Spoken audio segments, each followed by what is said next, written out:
Sa simple pagtulong mo, mayroong buhay na naisasalba, mayroong pamilyang umaangat. The Senate is now constituted. At ito ang mismong Chinese Coast Guard na napakinggan ni PBBM. 6 na milyong balotang gagamitin. Sa A to Z, kumpleto tayo.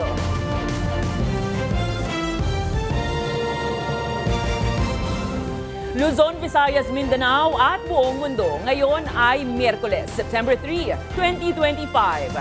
Ako si Barbie Mulak at ito ang balitang A to Z. We believe that at this point, the National Expenditure Program submitted by the DBM falls short of that standard. 2026 National Expenditure Program. Naisibalik ng ilang House leaders sa Department of Budget and Management matapos itong makitaan ng sangkaterbang butas. Ilang senador, pabor na ilagay sa Immigration Lookout Bulletin ang top contractors sa flood control projects. Ilang kongresista, itinutulak ang pagbaba sa minimum age requirement para sa presidente at vice-presidente. Sa ibayong balita, bulkan sa Hawaii muling nagbuga ng lava. Sa showbiz, relasyon ng celebrity couple na si Janine Gutierrez at Jericho Rosales, red carpet official na. At celebrities, nagpabonggahan sa champagne carpet ng Preview Ball.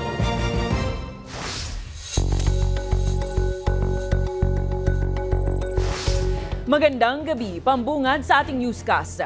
Naisibalik ng ilang House leaders ang buong 2026 National Expenditure Program sa Department of Budget and Management matapos itong makitaan ng maraming issue.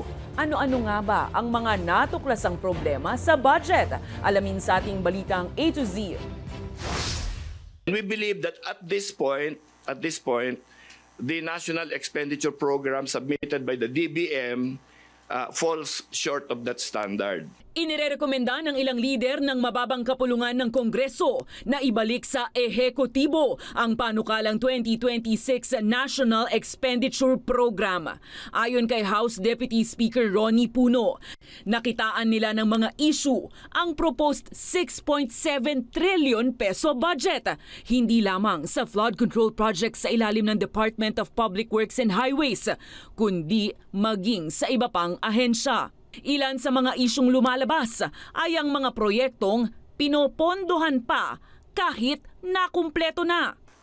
In the DILG, for example, where, as you know, I have some experience, some questions, again, recently were raised about,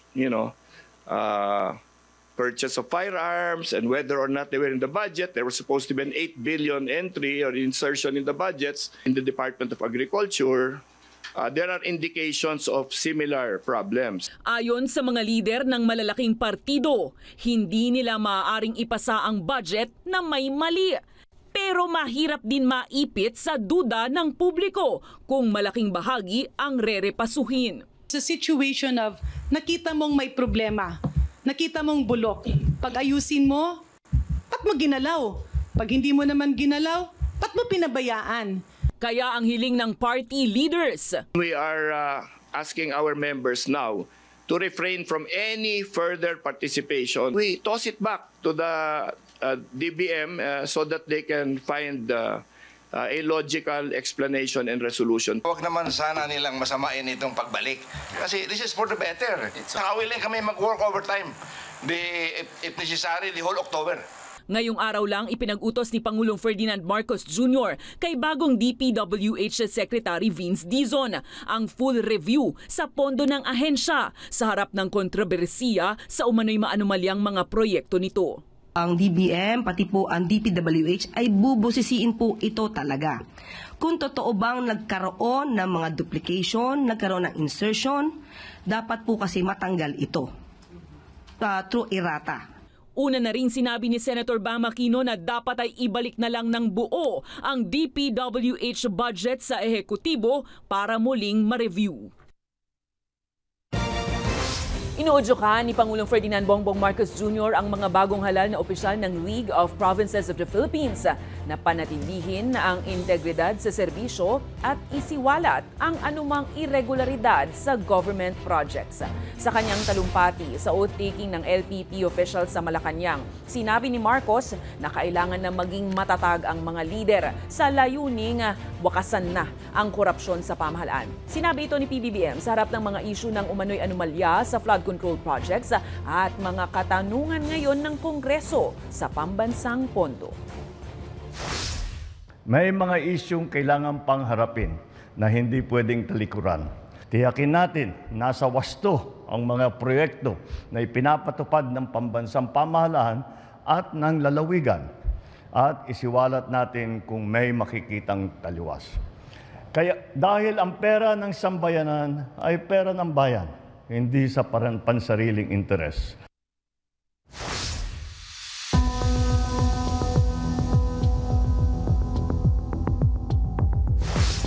Dapat lang nailagay sa Immigration Lookout Bulletin ang ilang opisyal at mga kontratistang may kaugnayan sa investigasyon sa flood control projects ayon sa ilang senador. Ayon naman kay Senator Jinggoy Estrada, may katibayan siyang nagkaroon di umano ng bigayan sa pagitan ng kontratistang si Sara Diskaya at ilang public works officials. Ang balitang ito ni Ace Cruz. Sinabi ni Senador Jinggoy Estrada na may hawak siyang ebidensya magpapatunay ng anomalya sa mga proyektong pinapasok ng kontratistang si Sara Diskaya sa Department of Public Works and Highways. Nagbibigay siya ng 40% advance doon sa mga opisyalis ng DPWH. Ayaw pa niya magturo eh. Pero hindi mo na sinabi ni Estrada kung isisiwalat niya ito sa ikatlong pagdinig ng Senate Blue Ribbon Committee. Dahil sa mga impormasyong maaaring mapiga mula sa mga kontratista, kumporme si Senate Minority Leader Tito Soto sa hiling ni Public Works and Highway Secretary Vince Dizon sa Department of Justice na maglabas na Immigration Lookout Bulletin laban sa 15 contractors at ilang DPWH officials sa gitna ng flood control probe ng Senado. Makakatulong yan sapagkat paano kung layasan tayo ng mga yon? Nagpunta sa abroad, ang daing pera ng mga yon.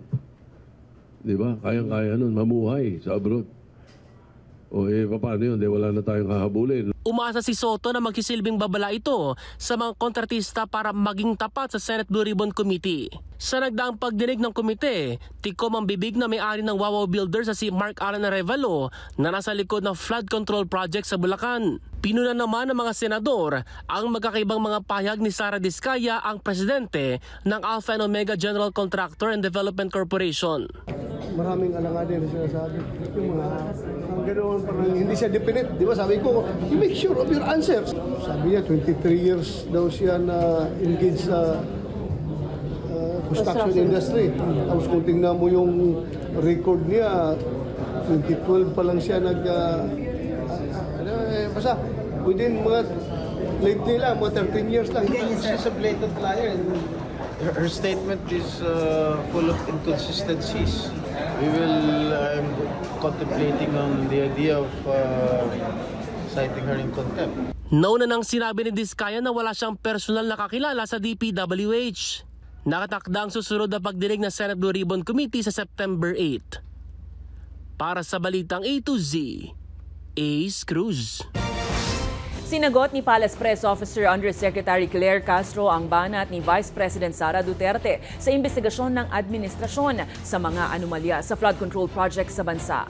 Duda ang bise sa pagiging seryoso ni Pangulong Ferdinand Marcos Jr. sa investigasyon dahil madali naman anyang ituro ang responsable sa korupsyon sa pondo. Buwelta ngayon ni Castro, walang investigasyon na natatapos sa loob lamang ng iisang araw. Hindi anya padalos-dalos sa ang pamahalaang Marcos sa proseso. Ang Pangulong Marcos Jr., hindi po siya nagsasagawa ng investigasyon ala tokhang way. Nirerespeto ng Pangulo ang due process, nirerespeto ng Pangulo ang human rights. So kaya po dumadaan ang lahat sa proseso. Iginigiit ni Senate Majority Leader Joel Villanueva na wala siyang kaugnayan sa district engineer na nag-aproba sa Ghost Flood Control Project sa Bulacan. Ayon kay Villanueva, walang mapatutunayan ang mga kumakalat na lumang litrato niya online kasama si dating Bulacan 1st District Engineer Henry Alcantara na siyang nag-aproba sa Ghost Project nang hindi nag-i-inspeksyon. Naniniwala si Villanueva na ibinabaling lang sa mga hindi sangkot sa anomalya ang usapin. Ikinokonsidera niya ring maghain ng kaso laban sa mga nagpapakalat ng maling impormasyon online. Sa iba pang balita, itinutulak ng ilang kongresista ang isang resolution para babaan ang minimum age requirement para sa mga presidente, vice-presidente at mga senador. Ayon sa isang mambabatas, ito'y para bigyang daan ang mga mas batang lider sa bansa at hindi upang tapatan si Vice President Sara Duterte sa 2028. Ang balitang A to Z ni Kim Salinas.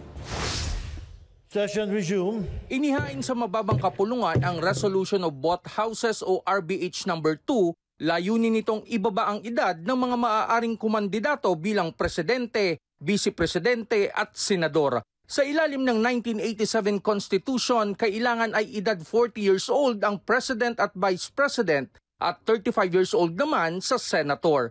Pero sa RBH 2, bababaan ito sa 35 years old para sa Pangulo at Pangalawang Pangulo at 30 years old para sa senador. Ayon kay Deputy Speaker Paulo Ortega, dumarami na ang mga kabataang lider na dapat mabigyan ng pagkakataong sumabak sa mas mataas na pwesto sa pamahalaan. Masyadong institutional yung dating na parang minsan dapat old heads lang yung mga nandyan. So we're opening up to a more collaborative type of government na kailangan po haluan natin ng mga bata, saka mga sariwa, saka bright minds.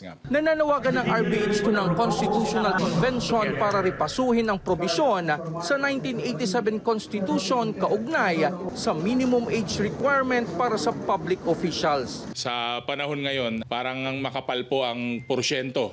Makapal po ang percentage ng ating young voters, young middle managers, saka mga kabataan po. Kita nyo naman po dito sa Kongreso na ang dami pong young guns na nandito. Itinanggi naman ni Ortega na ang panukalang ito ay para tapatan ng mas nakababatang kandidato ang umano'y presidential bid ni Vice President Sara Duterte sa 2028. Hindi yun ang aim ng bill na to. It's hard to answer for them, but right now, nakita nyo naman yung wave of popularity ni Kuya Vico Soto. Dito sa House na lang, ang daming batang congressman na napakasipag saka napaka-idealistic. Sa panukalang Constitutional Convention, ihaharap ng mga delegado ang proposed amendment sa Constitution na siya namang pagbobotohan ng taong bayan sa isang plebisito.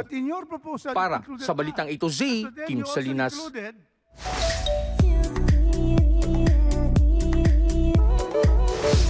Rumor, no more! All smiles ang celebrity couple na sina Janine Gutierrez at Jericho Rosales matapos umamin sa tunay na estado ng kanilang relasyon. Sa isang panayam, all out na nga raw ang dalawa at wala nang dapat ilihim pa, gayong masaya naman sila sa piling ng isa't isa. Mapapansin rin na very sweet at charming ang dalawa nang dumalo sa preview ball. Matatandaang nito lamang nakaraang taon nang kumpirmahin ng dalawa ang kanilang dating stage. Habang huling nagkasama sina Echo at Janine sa hit Kapamilya serye na Lavender Fields. Susunod, konstruksyon ng Ortigas Station ng Metro Manila Subway umarangkada na. Right of way sa target maplansya ng DOTR sa 2026. At sa ibayong balita, Mount Kilauea sa Hawaii muling nagbuga ng lava. Abangan ang kumpletong ulat sa pagbabalik ng Balitang A to Z.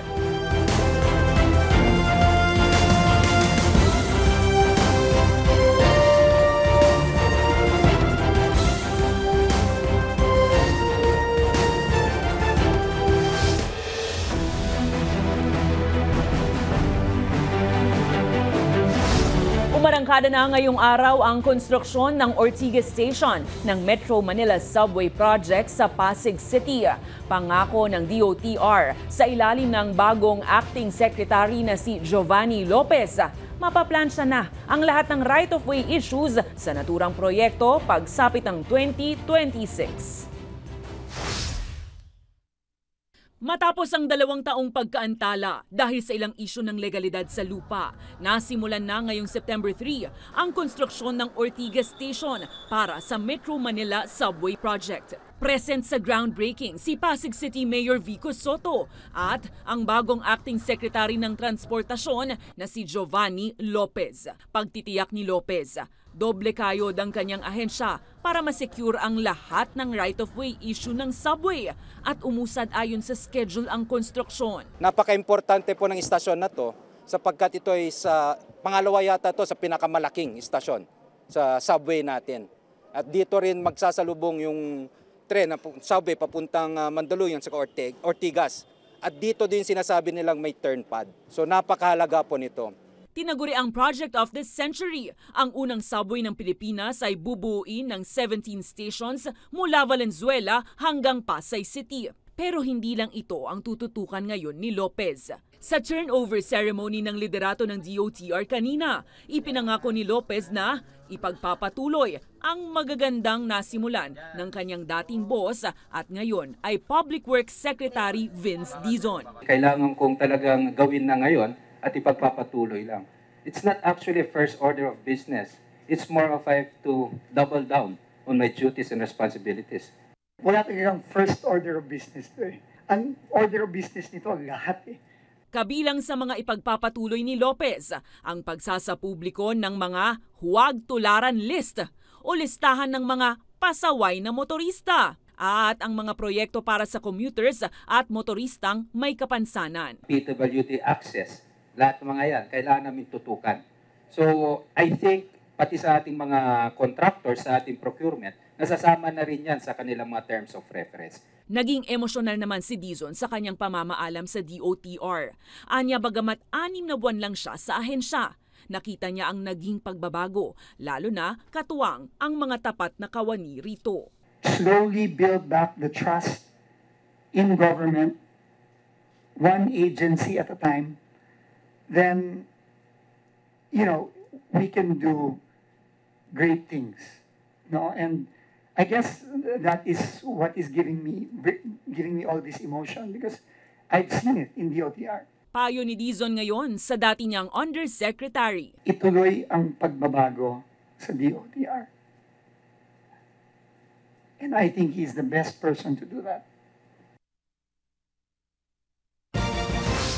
Kinukwestiyon ni Palace Press Officer Undersecretary Claire Castro ang paghaharang ni Senator Amy Marcos sa nominasyon ni Justice Secretary Crispin Remulla bilang ombudsman. Matapos itong sabihin ni Senator Amy na bahagi lang umano ito ng planong ipakulong si Vice President Sara Duterte bago ang 2028 polls.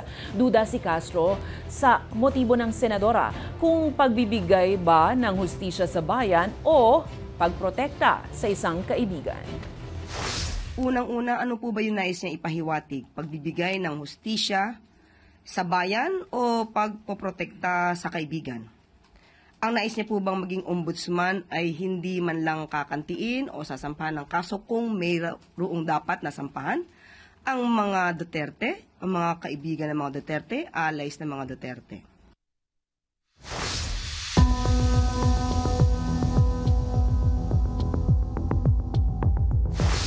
Nananawagan si Caloocan Second District Representative Edgar Erice sa mga kapwa mambabatas na huwag proteksyonan ng sinumang individual na masasangkot sa investigasyon ng flood control project. Ito ay matapos magkainitan sa Tri-Committee hearing matapos ang motion ni Erice na imbitahin sina dating Ako Bicol Representative Zaldico at dating Senator Chris Poe. Giit ni Erice, nakataya ang kredibilidad ng Kongreso kaya dapat pantay at walang kinikilingan ng pagdinig. Idinagdag pa ng mambabatas na mas mainam kung isang independent commission na ang itatatag ng Pangulo na mag-iimbestiga para matiyak ang katotohanan at malinis na resulta. This getting away with it, I think it's up to the President to really pursue the investigation by an independent. Nagsagawa ang Bureau of Immigration ng mass deportation sa 49 na South Korean fugitives na nandito sa Pilipinas. Ayon kay Commissioner Joel Viado, karamihan sa mga ito ay sangkot sa illegal gambling, fraud at online scamming. Kabilang rin dito ang mastermind ng fishing syndicate na nahuli sa Pampanga na umabot sa mahigit 69.7 million pesos ang nakulimbat. Sinabi ng BI na hindi gagawing safe haven ng Pilipinas ang Pilipinas para sa mga ganitong kriminal. In-escort ang mga nahuli pabalik ng South Korea kasama ng mga opisyal ng gobyerno. Samantala, nasa 50 dayuhan pa ang nananatili sa kustudiya ng BI at maaaring ipa-deport sa mga susunod na araw. This is about sending a clear message. The Philippines will not be a safe haven for fugitives. We are committed to upholding justice side by side with our international partners.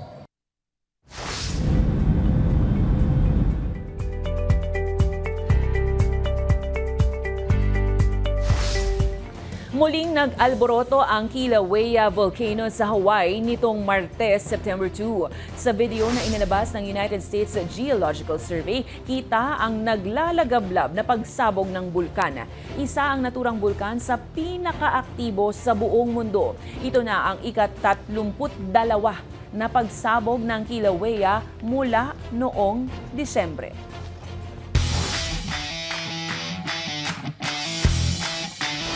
Wagi si Pinoy tennis star Alex Ayala sa unang round ng Open Guadalajara Open sa Mexico. Natalo ni Ayala si Arjan Hartono ng Netherlands sa score na 6-2, 6-2. Kasalukuyang rank number 75 si Ayala sa WTA at second seed sa torneo kung saan nagdomina siya sa laban na tumagal lamang ng 1 oras at 9 na minuto. Nagbukas siya ng 3-1 lead sa unang set at tuluyang nagtulak sa panalo matapos ang 2-all tie sa ikalawang set. Congrats, congratulations and laban lang, Alex. Sa aming pagbabalik sa showbiz, celebrities nagpabonggahan sa champagne carpet ng Preview Ball. Diyan lamang po kayo ay nanonood ng Balitang A to Z.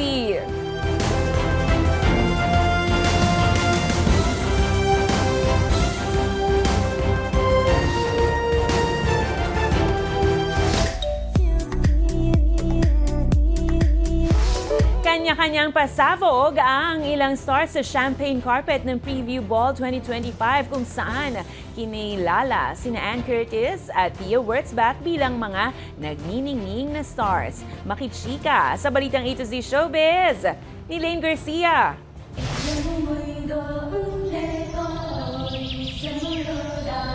Ang ganda! Bumida ang tinaguriang diyosa sa telebisyon na si Ann Curtis sa katatapos lamang na Preview Ball 2025 nitong Martes, September 2. Si Ann ang napiling cover para sa September issue ng kilalang local fashion magazine na Preview. Sa kanyang pagrampa sa champagne carpet, stunning ang actress host wearing her see-through black gown. Bukod dyan, standout rin si Miss Universe 2015 Pia Wurtzbach-Johnsy sa kanyang black and white Mark Baumgartner gown na itinanghal bilang this year's style icon. Habang si Miss Universe Philippines 2023 Michelle D elevated sustainable fashion ang peg na disenyo ni Mark Baumgartner, proving na ang classic Filipino fashion ay pwedeng modern o eco-conscious. Inabangan din ang mga mag-partner sa showbiz, gaya ni na Francine Diaz at Seth Fidelin. PBB Big Winners, Brent Manalo at Mika Salamanca. Spotted rin sina James Reid at Isa Pressman. The Golden Boy Carlos Yulo at girlfriend Chloe San Jose. Present rin ang celebrity doctors na sina Dr. Vicky Bello at Hayden Co. Samantala, nagkaroon rin ng first public appearance ang mag-amang Baron Geisler at Maria Sofia Asistio. Si Sofia ang sinasabing anak ni Baron sa aktres na si Nadia Montenegro. Ang daming ganap! Para sa Balitang A to Z Showbiz, Lane Garcia. Kung kayo po ay may kwentong kakaiba, mga kwento ng pag-ibig o storya ng inspirasyon at pag-asa, maaari itong ibahagi. Sumali sa ating Facebook group na Balitang A to Z. Panoorin ang replay ng ating programa at sundan ang ating social media pages. Hanapin ang Balitang A to Z. Ang ating pabaong quote of the night ay mula sa musikero at aktivistang si Peter Gabriel. Sabi niya, tungkulin ng mga nasa media na gamitin ang kanilang plataporma upang marinig ang tinig ng mga hindi nabibigyan ng pagkakataong magsalita. At yan po ang mga balita at impormasyon, mga kwentong may dalang inspirasyon na tinutukan ng Balitang A to Z. Ako po si Barbie Mulak. Maging maalam, makialam. Magandang gabi sa iyo, Pilipinas.